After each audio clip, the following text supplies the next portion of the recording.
Boba break.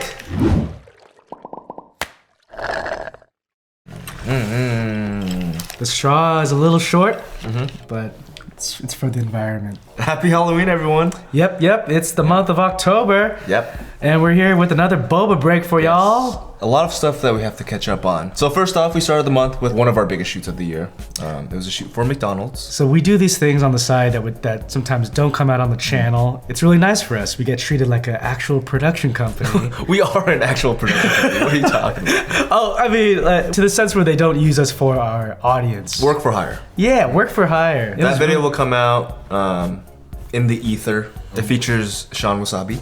Some familiar Wong Fu faces will be in there as well. Mike Bo, Amanda Suk. Brian Nunez is in it. So it's actually a very large production, so it took up a big chunk of the fall for us. Yeah. And it was really exciting. We also did some traveling. The day after that shoot, Wes and I, along with Julie Zahn, went to Bufferfest in Toronto. Bufferfest is something we've been to once before. Yeah, you got to go last year, Yeah. and I got to snag your spot this year. Thanks, Taylor. Well, this was special because you got to show Zoetic. Our HBO short that Julie co-wrote and directed with Wes. It's still not available to necessarily everyone. You have to be like an HBO subscriber. Yeah, to so watch if you have HBO, you can watch Zoetic. While we were there, we also shot a new short film that Wes is currently editing.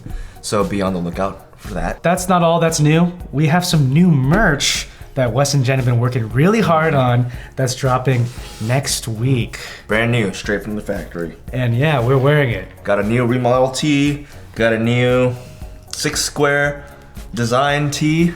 Come on, when 5 fell, Benson. Oh yeah. And then a bunch of new ones for you too. You not know this short? I know that short. Okay, good. Cause now it's a shirt. So we're gonna have a bunch of new merch dropping. Be on the lookout for those announcements. If you guys are silver and gold care holders, you guys got a sneak peek a few days ago. Oh, they did? Yeah. I missed it. Yeah, well, you gotta be a silver or gold Oh, care yeah, that's holder. why. Yeah. Lucky you guys. We didn't just travel to Toronto, we also traveled to Santa Barbara. Yeah. Because we did a little team retreat. We got to know each other a little better, bonded, and we even made a little terrace house parody. Yeah. Wasn't that fun, Vincent? Yeah, it's on Instagram if you guys haven't seen it yet. We had some special guests on lunch break. You guys already saw Linda Dong and Mike Bo this last month, and also Kento Mando. So it's been really cool to bring new faces on that show. Yeah. And your hair's looking pretty good. Oh yeah? Thank you for noticing, Benson. Yours is pretty nice as well. Yeah, I didn't actually style it today, but it looked a lot better, yeah. Oh, it definitely did. When we got it cut this month. Yes. For a Brookside video. Yes, Brookside Dark Chocolates. Phil took us to the salon, a Korean salon that he goes to, and replicated the classic Wong Fu weekend when Wes and Phil got haircuts in Hong Kong. And branded videos continued with a Google Pixelbook Go production that we did this month. So I took a Pixelbook Go on the road with me to Toronto, so we got to use that. Yeah. And then Phil and Taylor got to bring one on the Writers Retreat. Yeah, where we announced that we are working on a new movie. What? Yeah. We might have mentioned it here and there to you guys, but we are making an active effort to start making some big steps towards our next feature. You'll hear more about this later on once we have some more details. But you guys get the first sneak peek announcement. Yeah, because this Boba break is technically the first time we it's talked exclusive, about it. But that's pretty much it for old news. We got some new news. And this time it's dating after college. We're taking it to Silicon Valley. For the Silicon Valley Asian Pacific Film Fest. Chris, Benson, and I are screening it for the second time ever in front of an audience. All the episodes. We're going to do a Q&A out there as well. Tickets should still be available. Yeah. So if you guys are in the area, definitely try to make it out and hang out with us. We'll love to talk and chat. We're also bringing some merch. So if you guys want to pick up some merch, it'll be there for you guys. Also, Cindy's one of the organizers. She's a patron. So if you're watching this, hi Cindy. Hey Cindy. We're also planning for the rest of the year and trying to slate out the rest of our content. We have a few things in the works and trying to figure out where they land. We have mentioned to some of you guys that we're working on Asian Eye, which is the Asian spin on Queer Eye. Still not sure when that's going to come out or when that's going to be made, but we really want to start making a holiday themed short. So we're going to be shooting that in November and releasing that in December for you guys. It's going to be like a holiday romantic comedy. More news on that to come as well. Yeah. So that's it for our new news. But we do have a lot of questions to get to. So Chris and Jessica are going to help us with questions. With questions. Hey, Hello, I'm Chris. I'm Jessica. We're helping Taylor and Benson answer some questions for this month's Boba break. Exciting. So we're gonna answer our questions on the Patreon IG account. AKChan38 asks, since it's spoopy season, have any of you ever had a paranormal experience? Nope. Nope. No. Well, that was easy. I feel like I have. Again, I probably was so scared that I don't even remember the experience. Paranormal experiences. I don't believe in ghosts. Once I hear a sound and I'm like, that was an animal, you know. What about you? I went ghost hunting once. It was with like professional ghost hunters, so they had all those like electromagnetic sensors, whatever. And then like I figured it out pretty quick because like they had a lot of exposed wiring, and like there was a tree really close to the house, so there was a lot of squirrels that would like jump on the house. They had bats, but then they're like, nope, still haunted, still haunted. Gosh. I don't know. I was only there one night, so. But yeah, that was my paranormal experience. I'm kind of like Taylor, where I don't really believe in paranormal stuff. Yeah. So I'm kind of like, oh, okay. I do think that there are, I guess, spirits, but I don't necessarily think of them as in the idea of like scary or like kind of unnerving aspect of it. I think that there's spirits everywhere. So like Casper the Friendly Ghost. Yeah. John, wait for it, Chen. Can Wong Fu House be a real series? Amazing job with that. But he's referring to the Terrace House video that we posted on Instagram. That I don't think it would be as entertaining as you think. We even talked about if we did a real like Terrace House type of series, and it would be so expensive. And then we have to like cast all those people. They'd have to be real people And we living in a house for a long time. They all have their own jobs though, right? So we don't have to like find them jobs. They should have jobs, or Yeah. they're students. The house alone, how are we gonna get that house? Even the filming, it'd be crazy. Yeah. But The commentators? it's fun to imagine. Horse6642 asks, what's your favorite Halloween movie? I do like watching comedies during Halloween, like some of the earlier scary movies. I'm a comedy person during Halloween. But I do like scary movies, but I watch it other times of the year. Like more like legit scary movies, like Paranormal Activity and stuff? Yeah, I don't necessarily like watching slasher movies per se. I like watching kind of like smart horror films. Things that kind of borderline into like religion or psychological stuff. Never watched those. I watch Disney Channel Hollywood Halloween movies. But you have some DComs that you like? Like Halloween Town 2, Twitches 2. I thought they made 3 Halloween Town. They did. They made like 4, I think. Oh, really? They made so many. Hocus Pocus? Yeah, Hocus Pocus is solid. Discord, we asked you guys some questions as well. Ooh, this is a scary question. Buffalo Lemur asks, what scares you most about your future? And what helps you stay strong despite that smiley face? April scares me. April? Taxes. Oh, I think the future in general is just scary because you never know what's gonna happen. Oh God! You're right next to me. You got me. You got me so good. Okay. Health.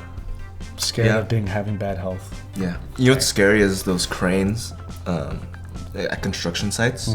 Because you always see those videos of them just like collapsing and falling. It's Oh, yeah. So that kind of scares me. Renamar asks, with multiple holidays coming up over the next 2 or so months, what is everyone's favorite? What is your favorite? I think Thanksgiving, because we don't really celebrate Christmas that much.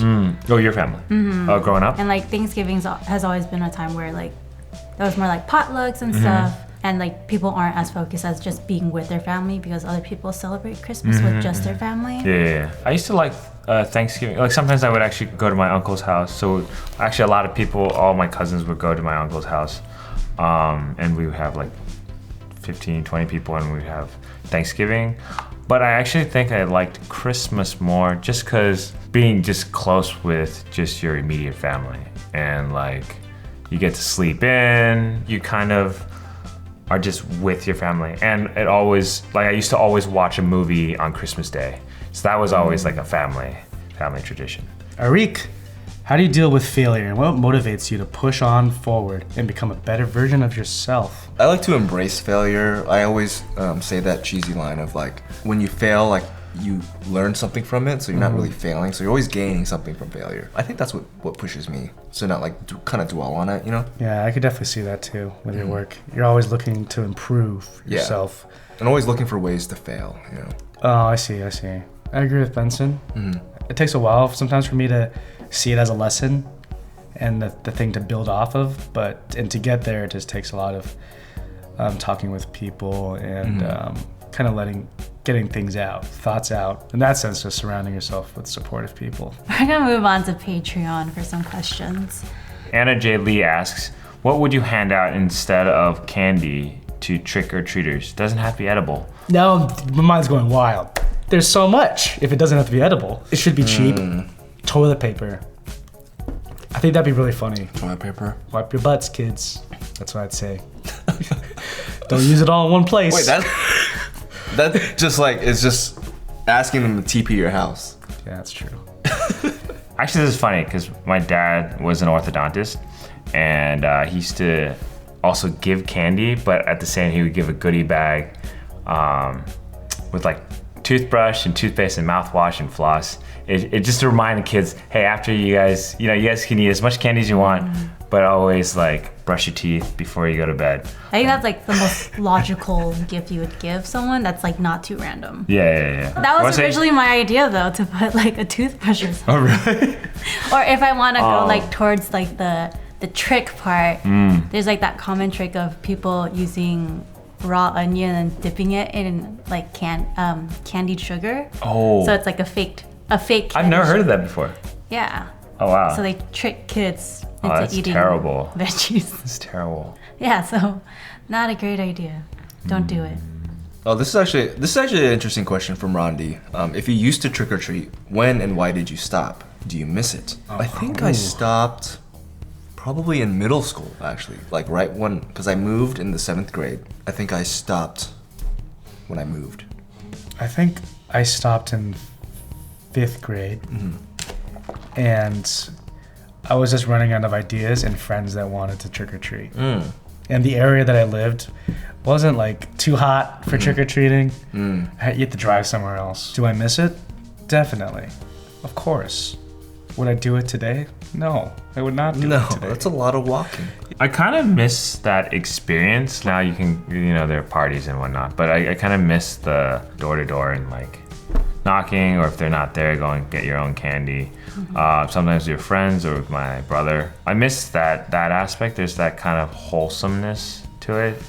Or not wholesome, I don't know. I'm kind of a traditionalist, and I do like experiencing those like vibes. I think I stopped just because I think I got older. I used to get homework and projects on that night, so I was like, I'm not gonna go out. I think I stopped around like 5th or 6th grade. I think Really? Mm-hmm. Wow. I think it's also around that time where like there was a lot of news going around saying like, oh, always check your candy for like blades inside and stuff. No, just because like there's just like a lot of people poisoning kids or like trying to hurt kids. This was like ongoing, like it was on the news and stuff? Yeah, like people are like, oh, always watch out, like double check and like touch all your candy just to make sure. And I think like that kind of scared my parents into like, we'll stop. I don't think I really miss it. We kind of did it last year at the office, just around like the other offices in our building. So it's not like I can't still do it. All right. Thank you for your spooky questions. And thank you for tuning in to another episode of Boba Break.